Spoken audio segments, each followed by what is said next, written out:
আসসালামু আলাইকুম ভিউয়ার্স, মেহে কিচেনে আপনাদের সবাইকে ওয়েলকাম করছি। আমার আজকের রেসিপি ফ্রাইড রাইস। অনেকের কমপ্লেন থাকে ফ্রাইড রাইসটা খুব ভালোভাবে ঝরঝরে হয় না। তাদের জন্য আমার আজকের এই রেসিপিটি যদি ভালো লাগে তাহলে অবশ্যই লাইক কমেন্ট শেয়ার করবেন এবং সেই সাথে আমার চ্যানেলটি প্লিজ সাবস্ক্রাইব করবেন।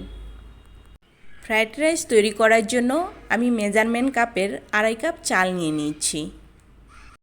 চালগুলো পর্যাপ্ত পরিমাণে পানি দিয়ে খুব ভালোভাবে পরিষ্কার করে ধুয়ে একটা ছাঁকনার সাহায্যে আমি ছেঁকে নিয়েছি।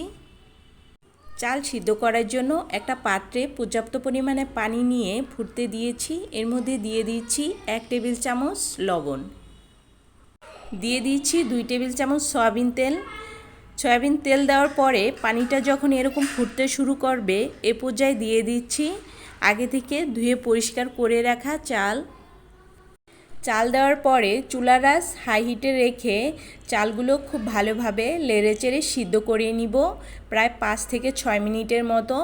5-6 মিনিট সিদ্ধ করলেই দেখা যাবে চালটা খুব ভালোভাবে সিদ্ধ হয়ে গেছে। তবে চালটা খুব বেশি সিদ্ধ করা যাবে না, চালটাকে 80%-এর মতো সিদ্ধ করে নিতে হবে। বোঝার সুবিধার্থে কিছু চাল উঠিয়ে নখের সাহায্যে এভাবে চাপ দিলে বোঝা যাবে চালের মধ্যে অবশিষ্ট একটা শাঁসের মতো আছে। এ পর্যায়ে চালটা 80%-এর মতো সিদ্ধ হয়ে গেছে। চালগুলো ছেঁকে নেওয়ার জন্য আমি এখানে বড় ফুটাযুক্ত ছাঁকনি নিয়েছি। এ পর্যায়ে চুলাটা বন্ধ করে পোলাওয়ের ভাতগুলো ছেঁকে নিতে হবে। পোলাওয়ের ভাতগুলো ছেঁকে নিয়ে ফ্যানের বাতাসে আমি খুব ভালোভাবে ঠান্ডা করে নিয়েছি। এরপর এগুলোকে রেখে দিতে হবে নর্মাল ফ্রিজে 2 থেকে 3 ঘন্টার জন্য। ফ্রাইড রাইস রান্না করার জন্য একটা প্যানে দিয়ে দিচ্ছি 2 টেবিল চামচ তেল, সেই সাথে দিয়ে দিচ্ছি বাটার।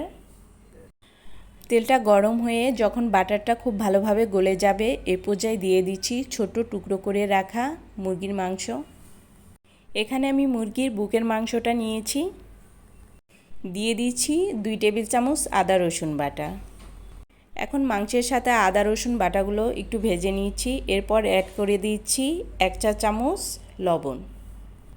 কিছুক্ষণ ভেজে নেওয়ার পর মাংসের কালারটা যখন এরকম চেঞ্জ হয়ে আসবে এ পর্যায়ে দিয়ে দিচ্ছি 1 কাপ গাজর কুচি, সেই সাথে দিয়ে দিচ্ছি 1 কাপ বটবটিগুলো আমি একটু পাকা করে কেটে নিয়েছি। দিয়ে দিচ্ছি 2টো কাঁচামরিচ কুচি।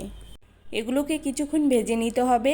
কিছুক্ষণ ভেজে নেওয়ার পর এর মধ্যে দিয়ে দিচ্ছি 1 কাপ ক্যাপসিকাম কুচি। ক্যাপসিকামের সাথে সমস্ত সবজিগুলো আরও কিছুক্ষণ ভেজে নিচ্ছি। কিছুক্ষণ ভেজে নেওয়ার পর যখন ক্যাপসিকামটা কিছুটা সিদ্ধ হয়ে আসবে এ পর্যায়ে সমস্ত সবজিগুলো একপাশে রেখে দিচ্ছি। দিয়ে দিচ্ছি আগে থেকে ফেটিয়ে রাখা 2টো ডিম। ডিমের সাথে সবজিগুলো ভেজে নিতে হবে। 3 ঘন্টার জন্য রেস্টে রেখেছিলাম আমি ভাতগুলো নর্মাল ফ্রিজে। এখন সে ভাতগুলো দিয়ে দিচ্ছি। সমস্ত সবজির সাথে ভাতগুলো খুব ভালোভাবে ভেজে নিতে হবে। কিছুক্ষণ ভেজে নিলেই তৈরি হয়ে গেল আমাদের ফ্রাইড রাইস। রেসিপিটি তৈরি করতে কিন্তু খুব বেশি সময় লাগে না। বাসায় যদি আমরা এভাবে ফ্রাইড রাইস তৈরি করে নিতে পারি তাহলে বাহির থেকে চড়া দামে আমাদের ফ্রাইড রাইস কিনে খেতে হবে না। ভিডিওটি যদি ভালো লাগে তাহলে লাইক কমেন্ট শেয়ার করবেন এবং সেই সাথে আমার চ্যানেলটি সাবস্ক্রাইব করার অনুরোধ রইল। আল্লাহ হাফেজ।